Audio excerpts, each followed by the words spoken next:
Good morning everyone, I am Sweety Singh Rajput. Welcome back to my YouTube channel. So आज है 20 सितंबर 2023, daily current affair by SSR. So आज का lecture जो है आपके लिए बहुत ज़्यादा इंटरेस्टिंग है और बहुत ज़्यादा इंपॉर्टेंट है, तो आप लोगों को वीडियो के लास्ट तक बने रहना है। अगर आपकी वीडियो अच्छी लगती है तो आपको वीडियो लाइक एंड सब्सक्राइब करना है। सो चलिए स्टार्ट करते हैं हम लोग आज की वीडियो। आप सभी को कमेंट बॉक्स में लिखना है जय हिंद जय भारत। तो चलिए शुरू करते हैं आज की क्लास। हाल ही में हिंदी दिवस कब मनाया गया है? तो हिंदी दिवस कब सेलिब्रेट किया गया है? ये किया गया है आपका 14 सितंबर, यानी ऑप्शन सी बिल्कुल करेक्ट है। हर साल जो है हम लोग 14 सितंबर के दिन को ही हम लोग हिंदी दिवस के रूप में मनाते हैं। इसके इम्पोर्टेंस को जानेंगे और इसके बैकग्राउंड इन्फॉर्मेशन को जानेंगे जरा।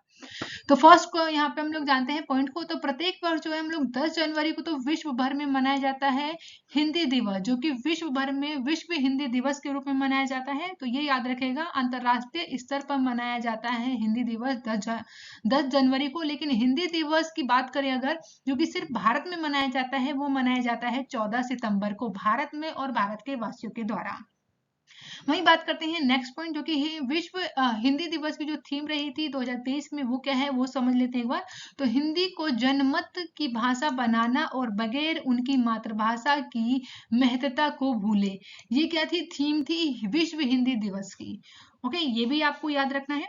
वहीं अब बात करते हैं नेक्स्ट पॉइंट की। तो पहला विश्व हिंदी सम्मेलन कब हुआ था? That is a important question, क्योंकि ये वाला क्वेश्चन ना हर एक एग्जाम में पूछा गया है और आने वाले टाइम पे भी पूछा जाएगा। तो 30 देशों के प्रतिनिधियों के द्वारा 10 जनवरी 1975 को नागपुर में आयोजित किया गया था पहला विश्व हिंदी सम्मेलन। इंपॉर्टेंट है, इस पॉइंट को आप लोगों को अपनी नोटबुक में नोट करना होगा। वही नेक्स्ट पॉइंट है, इस सम्मेलन की स्मृति में भारत सरकार ने जो है 2006 से है 10 जनवरी के दिन को ही विश्व हिंदी दिवस के रूप में मनाने का निर्णय लिया। क्यों? क्योंकि हमारा जो पहला विश्व हिंदी सम्मेलन था वही जो है 10 जनवरी 1975 को नागपुर में आयोजित करके मनाया गया था 30 देशों के साथ। इसीलिए भारत सरकार ने निर्णय लिया कि 26 की माफ कीजिएगा 2006 में 10 जनवरी को ही विश्व हिंदी दिवस के रूप में मनाने का निर्णय किया गया। वहीं हिंदी दिवस जो है उसे हम मनाते हैं 14 सितंबर को मनाया जाता है, क्योंकि इस दिन जो है हिंदी को आधिकारिक भाषा के रूप में मान्यता दी गई थी। इसीलिए जो है हम लोग 14 सितंबर को हिंदी दिवस के रूप में मनाते हैं। अब बात करें अगर नेक्स्ट पॉइंट की, तो 14 सितंबर 1949 को संविधान सभा ने हिंदी भाषा को भारत की आधिकारिक भाषा का दर्जा दिया था। तो ये भी पॉइंट याद रखना है। दोनों पॉइंट हमने यहाँ पे कवर कर लिए हैं कि 10 जनवरी को हम क्यों मनाते हैं विश्व हिंदी दिवस, वहीं 14 सितंबर को हम क्यों मनाते हैं। दोनों के अलग अलग फैक्ट है, इन सभी बातों को आपको याद रखना है। तो चलिए अब यहाँ पे हम थोड़ा समझते हैं हिंदी भाषा से संबंधित अन्य जानकारी को भी एक नजर डालते हैं। तो हिंदी भाषा को अपना नाम जो है फारसी शब्द से मिला है हिंदी, वहीं जिसका अर्थ होता है हिंदी का, यानी सिंधु नदी की भूमि। ये भारत की राजभाषा है। वहीं दूसरी अन्य भाषा जो कि राजभाषा है हमारी, वो क्या है? अंग्रेजी है। अगर हिंदी की बात करें तो इसको शामिल किया गया है 8वीं अनुसूची में, शामिल किया गया है भाषा को। वहीं अगर इसकी बात करें, अगर राजभाषा हिंदी और लिपि देवनागरी है हमारी, की अनुच्छेद किस में आती है? तो 343 अनुच्छेद में है ये हमारी राजभाषा हिंदी और लिपि देवनागरी दिया गया है। वहीं अनुच्छेद जो है 351, ये हिंदी भाषा के विकास के निर्देश से संबंधित है। तो ये एक एक पॉइंट है जो आपको पता होना चाहिए हिंदी भाषा से रिलेटेड। नेक्स्ट क्वेश्चन है, हाल ही में किसने SECI के निदेशक का पदभार संभाला है? तो अभी डायरेक्टर ऑफ SECI कौन बने हैं? इनका नाम है जोशित रंजन। तो ए ऑप्शन बिल्कुल क्लियर हो जाना चाहिए आपको कि ए ऑप्शन बिल्कुल सही है यहाँ पे, यानी जोशित रंजन जिन्हें आप देख रहे हैं इस इमेज में, इन्हीं को ही अभी SECI। चलिए तो बात करते हैं यहाँ पे पॉइंट्स की। तो जोशित रंजन सिकंदर जो है सार्वजनिक क्षेत्र की solar energy corporation of India, जिसम सिक्की के निदेशक का वित्त का पदभार संभालने को दिया गया है इन्हें। इससे पहले सिकंदर की बात करें तो राइट्स लिमिटेड के समूह महाप्रबंधक वित्त और कंपनी सचिव के रूप में कार्यरत हैं। सिकंदर की बात करें तो ये चार्टर्ड अकाउंटेंट हैं, जो कि कंपनी सचिव और कॉस्ट अकाउंटेंट के साथ वित्त में MBA किया है इन्होंने। जोशित रंजन जो है इन्हें 12 सितंबर से 2023 के लिए सेकी में निदेशक के रूप में चुना गया है। वही सिकंदर जो है राइट्स के साथ 4 साल के अधिक समय के साथ इन्होंने काम किया है और एनटीपीसी और सेल में संयुक्त उद्यम NSPCL में 16 साल से भी अधिक समय तक इन्होंने सेल और भील स्टील प्लांट में 9 साल से अधिक तक इन्होंने काम किया है। इसीलिए जो है इन्हें अभी solar energy corporation of India के निदेशक के रूप में चुना गया है। नेक्स्ट क्वेश्चन है थर्ड, हाल ही में भारत ने किस देश से सौर ऊर्जा आयात में 76% तक की कटौती की है? तो भारत ने तो किया है, भारत के साथ और कौन सा देश है ऐसा जिसने अभी सौर ऊर्जा आयात में 76% तक का कटौती कर लिया है? तो वो है चाइना, जो कि हमारा पड़ोसी देश है। तो चीन यहाँ पे करेक्ट ऑप्शन है। इसकी बैकग्राउंड इंफॉर्मेशन को समझेंगे यहाँ पे। विश्व रूप से जो है अगर बात करें, वैश्विक रूप से अगर बात करें, तो भारत ने जो है 2023 में पहली छमाही के दौरान चीन से सौर मॉड्यूल आयात में 76% की गिरावट दर्ज की, जो कि सौर विनिर्माण में आत्मनिर्भरता की दिशा में भारत के दृढ़ बदलाव को दर्शाता है। वहीं वैश्विक ऊर्जा के थिंक टैंक एम्बर की रिपोर्ट के अनुसार बताऊं अगर मैं आपको, तो साल दर साल जो है चीन से भारत का सौर मॉड्यूल आयात 2022 में पहली छमाही में 9.8 गीगावाट से घटकर 2023 में इसी अवधि के दौरान केवल 2.3 गीगावाट रह गया है। वहीं टैरिफ लगाने के लिए यह रणनीतिक बदलाव आयात पर निर्भर को कम करने और अपनी घरेलू विनिर्माण क्षमता के विकास को प्राथमिकता देने के लिए भारत में दृढ़ संकल्प को रेखांकित करता है। तो भारत के साथ चाइना जो है उसने भी सौर मॉड्यूल आयात में अब तक जो है 76% का गिरावट दर्ज कर लिया है। नेक्स्ट क्वेश्चन है फोर्थ, हाल ही में इंडोनेशिया मास्टर 2023 में पुरुष एकल खिताब किस खिलाड़ी ने जीता है? तो जिनकी इमेज आप देख रहे हैं इनका नाम है किरण जॉर्ज। ऑप्शन डी बिल्कुल करेक्ट है। तो किरण जॉर्ज जो है ये इंडोनेशिया मास्टर 2023 के अभी सिंगल टाइटल बोल सकते हैं कि men's single title Indonesia master 2023 का खिताब इन्होंने अपने नाम किया है। भारतीय बैडमिंटन खिलाड़ी है जिनका नाम है किरण जॉर्ज। इन्होंने उत्तरी सुमात्रा के मैदान में आयोजित इंडोनेशिया मास्टर 2023 का इन्होंने अपना टाइटल अपने नाम किया है। वहीं GOR PBSI पेसिंग कोर्ट में प्रतिस्पर्धा करते हुए किरण जॉर्ज जो कि वर्तमान में बैडमिंटन रैंकिंग में 50वें स्थान पर हैं। दुनिया के 82वें यानी कि 82वें नंबर पे खिलाड़ी जापान के जो कि कू ताकाहाशी को 21-19, 22-20 के स्कोर से इन्होंने हराया है। तो किरण जॉर्ज जो है इंडोनेशिया मास्टर 2023 का टाइटल का खिताब अपने नाम करने में विजयी रहे। नेक्स्ट क्वेश्चन है फिफ्थ, हाल ही में किसने skill India digital platform launch किया है? तो अभी किसके द्वारा जो है स्किल इंडिया डिजिटल प्लेटफॉर्म को लॉन्च किया गया है? तो ये लॉन्च किया गया धर्मेंद्र प्रधान जी के द्वारा, जो कि हमारे शिक्षा मंत्री हैं। इन्हीं के द्वारा जो है अभी हाल ही में स्किल इंडिया डिजिटल प्लेटफॉर्म को लॉन्च किया गया है। जरा इसकी बैकग्राउंड इंफॉर्मेशन को समझेंगे यहाँ पे। तो युवाओं को रोजगार देने के लिए सरकार ने जो है कई तरह की योजनाएं चलाई हैं। उन्हीं में से एक ये योजना है जो कि इसके जरिए युवाओं को ट्रेनिंग दी जाएगी। ट्रेनिंग के बाद उनको नौकरी यानी कि रोजगार दिया जाएगा। इसी क्रम में देश के कौशल विकास उद्यमिता मंत्रालय ने स्किल इंडिया डिजिटल को लॉन्च किया है। रोजगार दिलाने के लिए इस प्लेटफॉर्म की शुरुआत की गई है, जिसके तहत स्किल इंडिया डिजिटल एक ऐसा प्लेटफॉर्म होगा जिसके जरिए content creation, e commerce, network and information security, UX UI design, digital marketing, social media marketing and data analytic के बारे में ट्रेनिंग दी जाएगी। वहीं इसके साथ data visualisation and basic programming skill से लेकर डेटा इंजीनियरिंग के बारे में खास ट्रेनिंग दी जाएगी।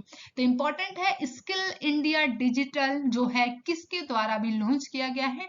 तो हमारे जो शिक्षा मंत्री हैं जिनका नाम है धर्मेंद्र प्रधान, उन्हीं के द्वारा अभी लॉन्च किया गया है, जिसके तहत जो है युवाओं को ट्रेनिंग देंगे। ट्रेनिंग के बाद उनको नौकरी दिया जाएगा।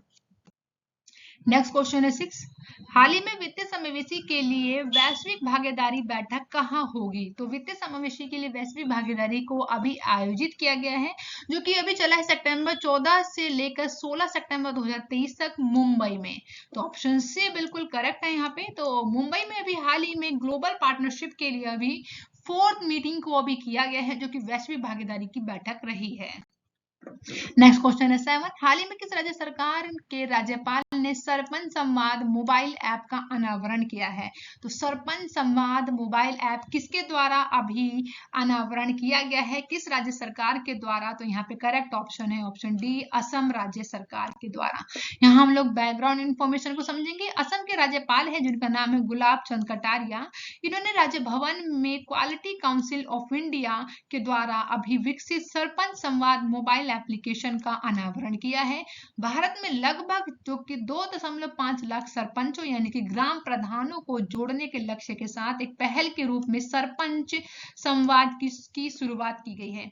इसे नेटवर्किंग, ज्ञान साझा करने और सरपंचों के बीच सहयोग को बढ़ावा देने के लिए एक व्यापक मंच के रूप में कार्य करेगा। इसीलिए जो है अभी असम के राज्यपाल के द्वारा, जिनका नाम है गुलाब चंद कटारिया जी के द्वारा, अभी हाल ही में अभी सरपंच संवाद मोबाइल एप्लीकेशन को लॉन्च किया है। अब बात करेंगे यहाँ पे असम के बारे में। तो असम जो है एक उत्तरी पूर्व क्षेत्र है। आपको यहाँ पे इमेजिन करना है, ठीक है, कि उत्तरी पूर्व क्षेत्र में स्थित एक राज्य है यह जो है उत्तर में भूटान से और पूर्व में अरुणाचल प्रदेश से, उत्तर पूर्व में नागालैंड से, वहीं दक्षिण पूर्व में मणिपुर से, और दक्षिण में है मिजोरम, और पश्चिम में है पश्चिम बंगाल से घिरा हुआ है। वहीं यहाँ का जो वन्य जीव है वो क्या है, कांजीरंगा राष्ट्रीय उद्यान और मानस राष्ट्रीय उद्यान और नामेरी राष्ट्रीय उद्यान शामिल है। अगर बात करें कि इसे एक राज्य के रूप में कब गठित किया गया था, तो 26 जनवरी 1950 को इसे एक राज्य के रूप में गठित किया गया था। कैपिटल की बात की जाए तो कैपिटल क्या है, दिसपुर है, और यहाँ की आधिकारिक भाषा असम की क्या है, असमिया, सभी को याद रहती है। वही मुख्यमंत्री की बात करें तो मुख्यमंत्री कौन है, हेमंत बिश्वा शर्मा है, और राज्यपाल गुलाब चंद कटारिया है। राज्यसभा की सीटें कितनी हैं, तो याद रखेंगे आप लोग 7 सीटें हैं। वही लोकसभा की सीटें कितनी हैं, 7 दूनी 14 यानी कि 14 है। आधिकारिक नृत्य की बात करें, बिहू। ये बहुत इंपॉर्टेंट क्वेश्चन है जो कि आपके वनडे एग्जाम में आते हैं ये क्वेश्चन, जो कि 1 नंबर के होते हैं, तो आप लोग को याद रखना है, बहुत बेसिक है। नेक्स्ट क्वेश्चन है, हाल ही में किसने अपनी पहली पुस्तक द ऑटोबायोग्राफी ऑफ गॉड जारी किया है? तो अभी जो है द ऑटोबायोग्राफी ऑफ गॉड लिखी गई है किनके द्वारा? इनका नाम है लीना कुमार। तो ऑप्शन बी बिल्कुल करेक्ट है। तो जिनकी इमेज आप देख रहे हैं इन्हीं का नाम है लीना कुमार। इन्हीं की जो पुस्तक है, बुक है, उसका नाम है autobiography of God. Leena Kumar जो कि द ऑटोबायोग्राफी ऑफ गॉड नामक पुस्तक लिखी है। ये पुस्तक जो है बीजा हाउस द्वारा प्रकाशित किया गया है। फिल्म फेयर पुरस्कार विजेता हैं जिनका नाम है लीना कुमार, जो कि आत्म साक्षरता पर अपनी पहली पुस्तक क्या भी इन्होंने विमोचन किया था। इसीलिए इन्हें जो है अभी जो है इन्हें फिल्म फेयर पुरस्कार दिया गया। इस पुस्तक के प्रश्न किसी भी जीवन के गहरे अर्थ को समझने के लिए आत्मनिरीक्षण करने पर मजबूर कर देंगे, ऐसा इनकी किताब में लिखा गया है। तो इतना आप याद रखेंगे। एंड नेक्स्ट क्वेश्चन 9, हाल ही में मदन लाल रेगर किस देश में भारत के राजदूत नियुक्त हुए हैं? तो मदन लाल रेगर ये अभी कहाँ हुए, कांगो गणराज्य में। ऑप्शन डी बिल्कुल करेक्ट है। तो कांगो गणराज्य के अभी ये क्या चुने गए हैं, इंडियन एम्बेसडर चुने गए हैं। हाल ही में अभी ने बात करें अगर कि मदन लाल रेगर को अभी कांगो गणराज्य में अगले राजदूत, भारतीय राजदूत के रूप में नियुक्त किया गया है। मदन लाल की बात करें तो ये वर्तमान समय में मंत्रालय में निदेशक के रूप में कार्यरत है। वहीं अफ्रीकी राष्ट्र में भारतीय दूत की नई जिम्मेदारी को भी संभालने के लिए अब तैयार है। तो मदन लाल रेगर जो कि कांगो गणराज्य के भारतीय राजदूत के रूप में नियुक्त किए गए हैं।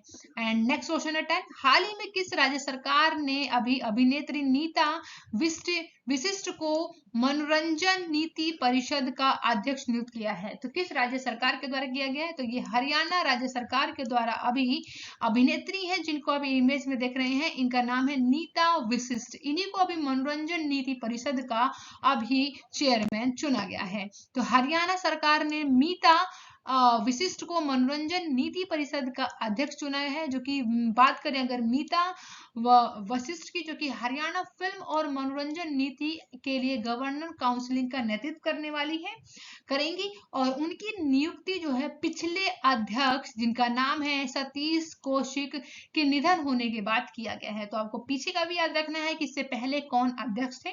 ओके।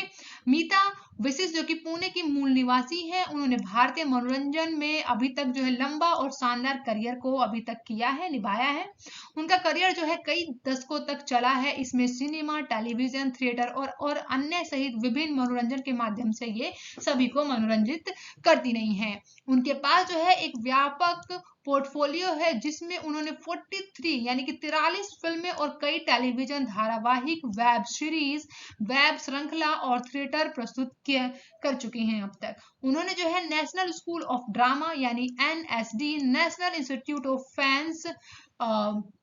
फैशन टेक्नोलॉजी और वही नेशनल इंस्टीट्यूट ऑफ डिजाइन, उसके साथ ही फिल्म एवं टेलीविजन इंस्टीट्यूट ऑफ इंडिया जैसे प्रतिष्ठित संस्थानों में विजिटिंग फैकल्टी के रूप में भी काम किया है। इसलिए ये याद रखेंगे मीता विशिष्ट को, जो कि अभी हरियाणा राज्य सरकार के द्वारा मनोरंजन नीति परिषद का अध्यक्ष बनाई गई हैं। एंड आप लोगों के लिए क्वेश्चन है, तो हाल ही में किस रेलवे स्टेशन को ग्रीन रेलवे स्टेशन सर्टिफिकेट मिला है? बहुत इंपॉर्टेंट क्वेश्चन है और आपको पता होगा इसका आंसर, तो करेक्ट ऑप्शन को आपको कमेंट बॉक्स में बताना है। एंड नेक्स्ट क्वेश्चन है आपको, जो कि मैंने आप लोगों से लास्ट वीडियो में पूछा था, हाल ही में किसने 5वीं बार राष्ट्रीय व्हीलचेयर रग्बी चैंपियनशिप को जीता है? तो महाराष्ट्र के द्वारा जीता गया है। And thank you for watching guys, मिलते हैं नेक्स्ट वीडियो में। Bye bye and take care guys.